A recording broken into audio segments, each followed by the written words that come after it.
नाजरीन, आज की वीडियो में कुर्बानी के मुतल्लिक हम आपको चंद सवालों के जवाब बताएंगे।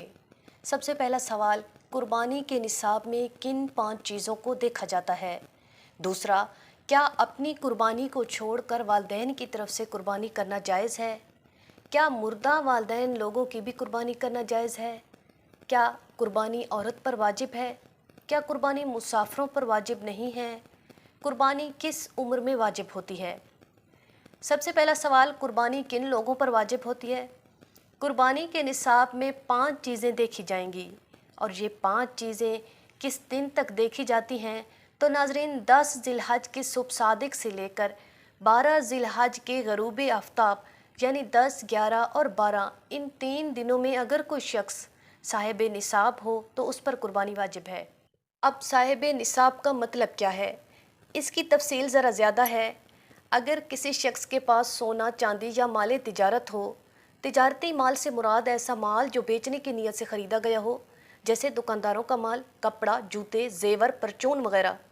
जो माल बेचने के लिए ख़रीदा गया हो उसको तिजारत का माल कहते हैं।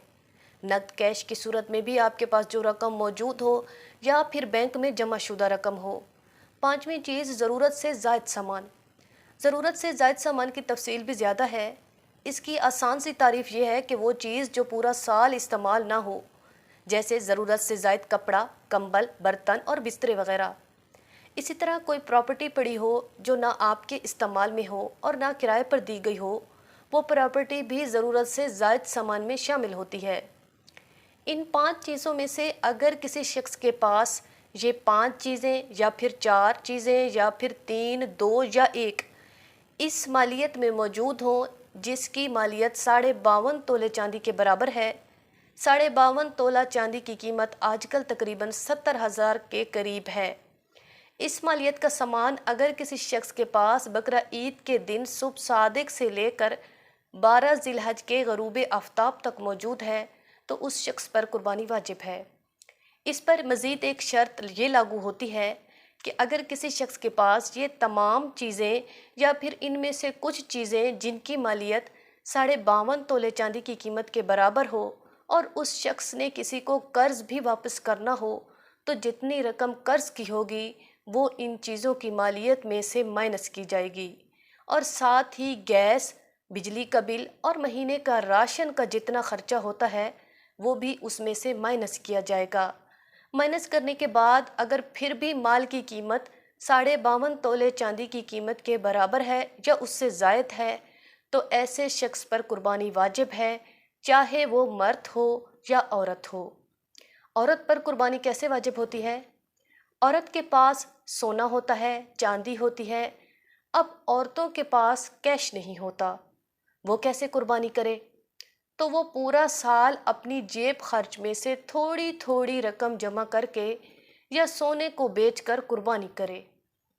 अलबत्ता अगर किसी के पास सिर्फ सोना ही है और बाकी 4 चीज़ों में से और कोई चीज़ नहीं है तो फिर जब तक 7.5 तोले तक सोना ना हो उस वक्त तक कुर्बानी वाजिब नहीं होगी।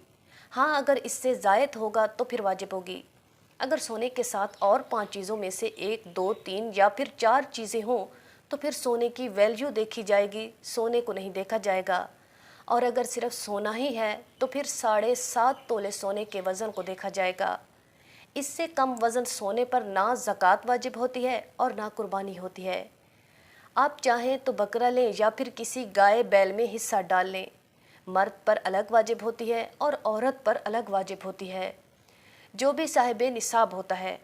एक और सवाल यहाँ पर पेश नज़र रहे कि क्या मुसाफिरों पर कुर्बानी वाजिब होती है? सबसे पहले कि मुसाफिर से क्या मुराद है?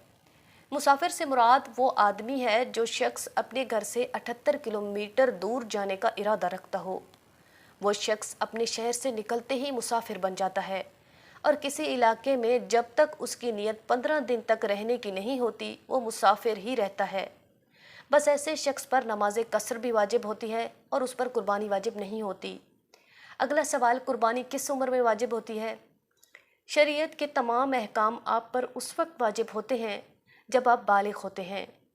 जब ख़वातीन को मेंसेस आना शुरू होते हैं और मर्द को एहतलाम आना शुरू हो जाता है तो वो बालिग शुमार होते हैं। اگر کسی لڑکے یا لڑکی میں یہ علامات ظاہر نہ ہوں تو اسلامی لحاظ سے جب بھی کوئی لڑکا یا لڑکی 15 سال کا ہوگا تو وہ بالغ سمجھا جائے گا۔ بالغ ہوتے ہی شریعت کے تمام احکام اس پر واجب ہو جاتے ہیں، چاہے وہ مرد ہو یا عورت۔ اسی طرح مرد ہو یا چاہے عورت ہو، بلوغیت کی عمر پر پورا اتر رہا ہو اور ساتھ ہی وہ صاحب نصاب بھی ہو تو اس پر قربانی واجب ہے۔ ایک اور سوال، اپنی قربانی چھوڑ کر والدین کی طرف سے قربانی کرنا، تو کیا یہ جائز ہے؟ اگر آپ کے والدین وفات پا چکے ہیں تو حقیقت میں وہ آپ ہی کی طرف سے ہوتی ہے۔ ایک طرف آپ اس کا ثواب اپنے والدین کو پہنچا رہے ہیں اور دوسری طرف آپ کی قربانی بھی ادا ہو جائے گی، لیکن ایک جانور میں 2 بندوں کی قربانی نہیں ہوگی، بلکہ 2 بندوں کے لیے 2 حصے یا 2 جانور لینے پڑیں گے، تب ماں اور باپ دونوں کی قربانی ہوگی۔ اس کے ساتھ ہی اگر آپ صاحب نصاب ہیں تو آپ گناہ گار رہ جائیں گے اگر آپ اپنے والدین سے الگ اپنی ذاتی قربانی نہیں کریں گے۔ اسی لیے اگر آپ کے والدین حیات ہیں اور صاحب نصاب ہیں تو آپ ان کی اجازت سے ان کی طرف سے بھی قربانی کریں، اور اگر خود بھی صاحب نصاب ہیں تو اپنی الگ قربانی کریں۔ اگر آپ کے والدین حیات نہیں ہیں تو آپ کی اپنی قربانی کہلاتی ہے، کیونکہ مردہ شرعی احکامات یا عبادات کا مکلف نہیں ہے، تو وہ قربانی آپ کی قربانی ہوگی اور ثواب والدین کو مل جائے گا۔ ناظرین، مزید اس طرح کی معلوماتی ویڈیوز کو جاننے کے لیے ہمارے چینل کو ضرور سبسکرائب کریں۔ شکریہ۔